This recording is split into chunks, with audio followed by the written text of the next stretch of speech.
Now at 10, why the candidates running for state Supreme Court say they're the judge to move Wisconsin forward. And a teenager is dead after a major crash on the interstate. We'll share those details.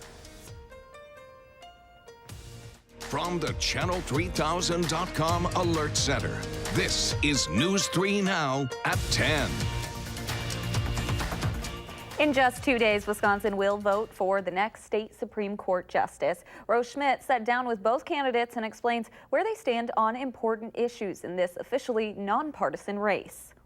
Conservatively backed Judge Brian Hagedorn says if elected, he would consider recusing himself from cases involving former Governor Scott Walker, after previously serving as Walker's chief legal counsel. Obviously, if there's something I've worked on in the course of my legal career, I might recuse in those cases. It all depends on the facts of the case. So I'll apply the law just like everyone should as a judge. The business group Wisconsin Realtors Association pulled its endorsement of Hagedorn after blog posts from 2005 surfaced in which he made controversial comments about gay rights, abortion, and bestiality. But he would not say whether he's distancing himself from those views. I'm not going back to say, here's what I agree with, here's what I disagree with from writings from when I was a student. And the fact that we're talking about that, again, shows that this has nothing to do with what this race is actually about at the end of the day. Republican groups have criticized Hagedorn's opponent, Judge Lisa Neubauer, calling her Liberal Lisa, after groups like the one run by the country's former Attorney General Eric Holder spent hundreds of thousands of dollars to help her. The money that's come into this race, I read about that in the paper. The third-party money doesn't come to me. Neubauer says if elected, she would consider recusing herself from cases involving Holder's group. Going forward, I would just look at every case. I would continue to hold myself to the highest ethical standards and always with a mind towards our job of making sure that the public and the parties feel there's no bias. In Hagedorn's old blog post, he called Planned Parenthood a wicked organization. But when I asked him if he'd recuse himself from cases involving the organization, he said there would be no reason to do that. The real question is, do you understand your job is to set aside the law, set aside your views and follow the law?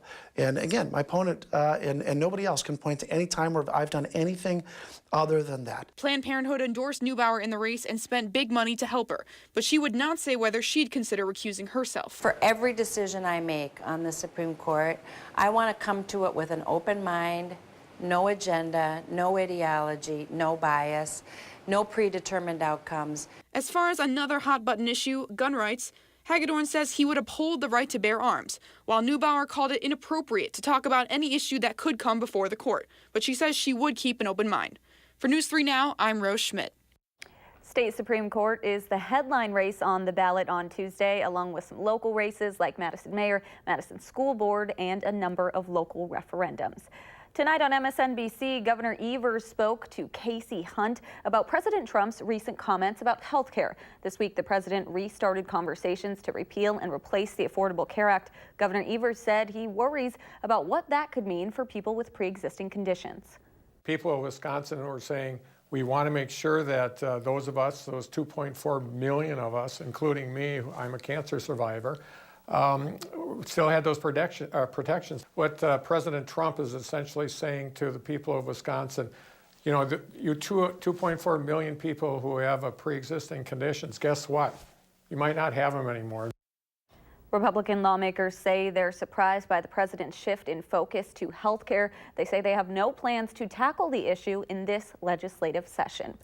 People living in the Milton School District will have a referendum question on their ballot on Tuesday. Voters will decide if the district can borrow nearly $60 million to make facility improvements to all its schools except for Northside Intermediate. These would include meeting ADA requirements, adding STEM spaces, and renovating common areas. The district held an open house today to answer questions the public might have about the referendum. I hope people keep an open mind because what makes a school district function well is if you continue to add students and you can continually change your programming and have enough room to do things the way education is changing. The referendum would raise property taxes about $164 per $100,000 of property worth. Two referendums in the past 3 years have failed. We want to go live to some breaking news just into the Channel 3000 Alert Center. This is a live look at the Landmark Feed Mill in Cottage Grove. Crews are responding to a fire there. Landmark Feed is off Coffeetown Road, just south of the city of Cottage Grove. The call came in around 9:45 tonight. We're still working to talk to officials and update you on this fire, what might have caused it. Stay tuned to channel3000.com and News 3 Now for the latest details. A chilly end to March today with a little rain on the way. Let's turn it over to Dana Fulton with your first alert forecast. Hi, Dana. Hey, so it is going to be a little cold outside for us tonight. Thankfully, not nearly as cold as we were last night. We had a few more degrees heading into April. Now, we do have the slight chance for some flurries. In fact, as we look at our Doppler track, folks over on the western edge of the state may be just seeing a few snowflakes right now. We aren't expecting any accumulation, but these light flurries are going to continue to move east. So in the next few hours, we will start to see them settle into Dane County, and we may even see a few flurries early on Monday if you do get to head out the door and wake up early tomorrow. Right now, we're at about 28 in Madison, a calm breeze for us. That wind chill right at our actual temperatures throughout southern Wisconsin, close to 32 in Janesville, 33 in Platteville, right now, and about 37 still in Prairie du Chien. And we have a partly cloudy sky this evening. Temperatures are going to drop a few more degrees, but they won't move around too much. Compared to this time yesterday, we are sitting in a similar spot, but thanks to a few clouds overhead, again, we're not expecting to drop nearly as much as we were last night. Our breeze is going to stay pretty calm overnight, but by tomorrow afternoon, it is going to climb quite a bit. We're in for a windy afternoon, gusts up to 30 miles per hour possible for us, but we'll take a close look at what's ahead for your Monday and the rest of the work week in just a few minutes. Amanda? Thank you, Dana. A 17-year-old girl is dead after two people were ejected during a car crash near Cottage Grove today. Emergency crews responded around 11 o'clock this morning to the crash on I-94. State Patrol says 3 cars were involved in this head-on collision. The eastbound lanes of I-94 were closed for a few hours as crews cleaned up the road. 3 others were hurt in this crash, including another 17-year-old girl facing life-threatening injuries. The United Methodist Church is on the edge of an uncertain future. Last month, at a special session of the church's General Conference, delegates from around the world voted to enact stricter rules for LGBTQ clergy and performing same-sex marriages. Amy Reed shows us how one congregation in Oregon is ignoring the ruling and preparing instead for a global church split. Inside the People's Methodist Church in Oregon,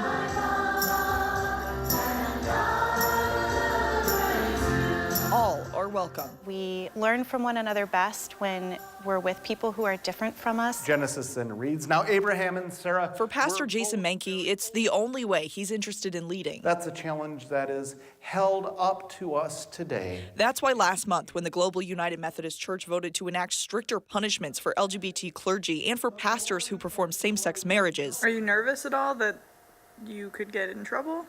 No. He made a choice to ignore it. I'd be more concerned about not being faithful to who I feel I'm called to be than getting in trouble. He stands with pastors from all over Wisconsin and the country, the majority voting against these stricter rules. But with such a large global divide, Menke worries the only fix is to split. We as a denomination have kicked this down the road for so long that what breaks my heart more than the denomination possibly splitting is all of the people who've ended up being collateral damage. It's a decision many have come to accept. There may not be a resolution possible. So, I'm just one who continues to pray, but am also knowing some things just happen. Knowing there are people here that are hurt otherwise.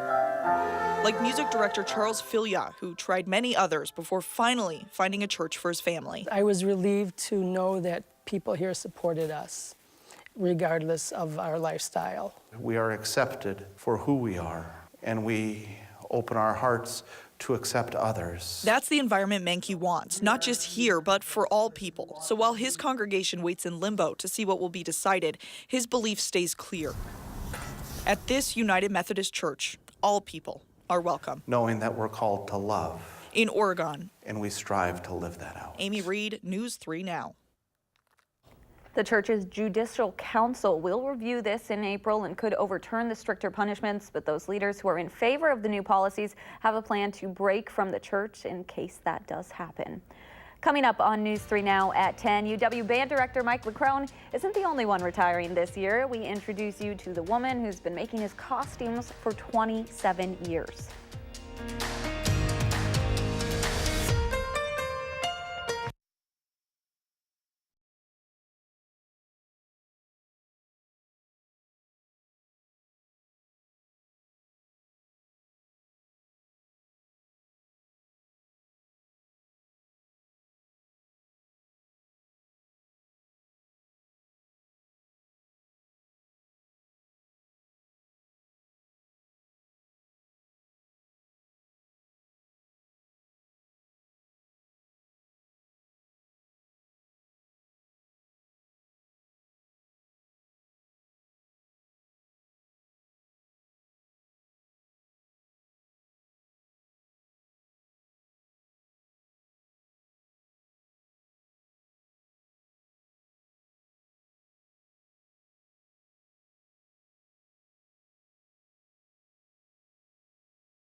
A cheesy celebration, March Madness style. While March Madness is heating up on the court, the 5th annual Cheese Challenge culminated today at Willie Street Co-op. 16 locally produced Wisconsin cheeses went head-to-head in a taste test tournament to determine which one would be named the Big Cheese. Before tasting began on March 21st, cheese lovers got to fill out brackets as a part of a best bracket competition.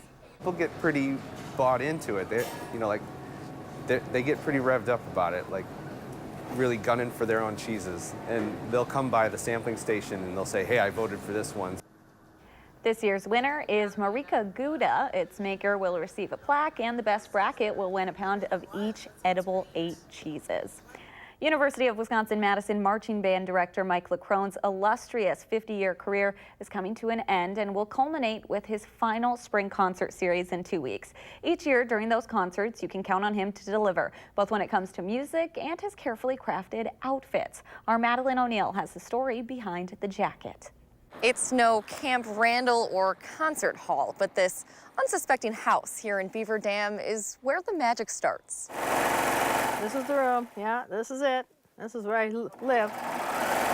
Humble beginnings I learned to sew myself. I just had fun with it. can bring about creations you never imagined. I just was somebody in the background that did this. From Lois Levenhagen's first stitch as the UW-Madison Marching Band's seamstress in the early 90s, hemming uniforms for her daughter and other members. They got to a point they even called me Mom. She couldn't have known her work would build up to this. No. Yeah, that one there is 2006. Lois is the mastermind behind band director Mike LaCrone's flashy jackets. Definitely glitter. Yeah, he wants to sparkle. She's worked with LaCrone to craft one specialty jacket a year for 27 years here in her basement workshop. See, I get sequins all over the floor. You can tell from looking around, she's always been a Badger fan. I mean, being from the state of Wisconsin, you're going to be. But never a musician. Don't want to ask me to sing. These are my instruments. Her songs are her costumes, equally noteworthy, made for LaCrone to wear at the annual spring concert. He likes to be dramatic, you know, and have fun with it. They weave ideas together. We both watch skating programs on TV.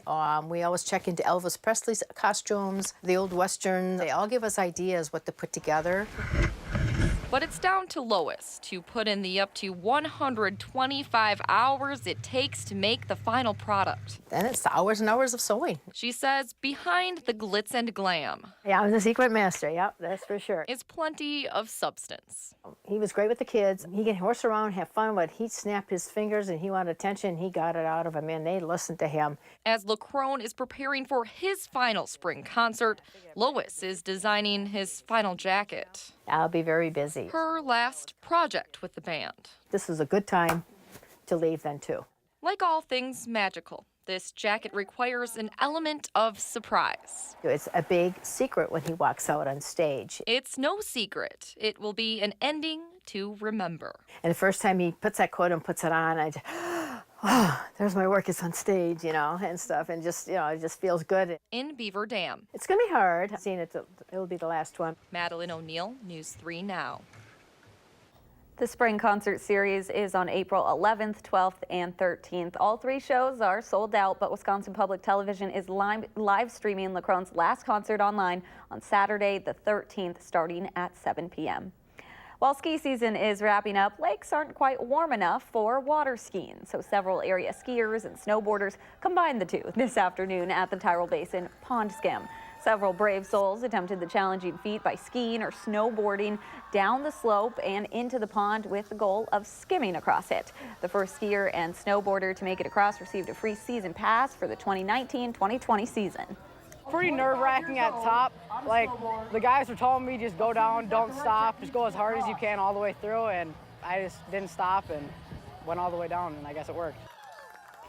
36 attempted the skim, but only 5 skiers and 1 snowboarder made it across the pond. Today was Tyrrell Basin's the last day of the 2018-2019 season. Well, people are getting pretty creative out there, just waiting for that summer sunshine, Dana. They're getting a little anxious, it seems like. I know summer's right around the corner. The lakes will be open up in no time. I don't know if I could have handled. I wonder how far into the water I would have not made it on the snowboard. Today we did hit a high of 40 degrees. It was a little below average, a little windy and cool outside this morning. We should have been a little closer to 50 for us. And of course, starting the day in the low 20s. So just a cool into March. Not nearly as cold as we started March, but still a little cool outside. Tonight we have a partly cloudy sky and we have some light flurries building in for us at the western edge of the state right now. Those flurries are going to continue to move east. We're not expecting any accumulating snowfall, but you may see a few snowflakes swirling around right now around Prairie du Chien, Lone Rock, Platteville, likely seeing just a few snowflakes. This area of low pressure off to the northwest is going to continue to move east as it does, pushing those flurries through Minnesota and Iowa and parts of Wisconsin. We have high pressure to the south, and as that front crosses tomorrow, we're expecting the moisture to end for us for the day, but we're going to see wind gusts pick up a little bit later on in the afternoon. So light flurry chance for us overnight. By tomorrow afternoon, we have a cloudy sky and it is going to be pretty windy outside. Another chance for some moisture comes in early Tuesday morning. We're looking at the chance for some rain showers, may mix with some snowflakes north of Madison. By Tuesday afternoon, we're dry again. We'll stay dry to start off Wednesday, but then another chance for rain comes in. So April showers really starting off on a wet note for us. Heading again into Monday morning, a slight chance for some showers. We will fall into the upper 20s early on in the day, so it won't be as cool as we were this morning. Later in the afternoon, plan on our highs being in the upper 40s, a little closer to average, but it is going to be very windy outside for us. By Tuesday morning, we have that rain chance creeping back in, may mix with a few snowflakes, and in the afternoon, we will be in the the mid to low 50s for afternoon highs. Again, hovering closer to average. Our rain chances with that second round coming through on Tuesday may bring up to about 1/4 of an inch of rain for much of southern Wisconsin. Tonight, just picking up a 1/100 of an inch, if that, with these flurries sliding through. So it's not going to be anything measurable for us heading into your Monday, but by Tuesday, we'll get a little more rain in areas that I know don't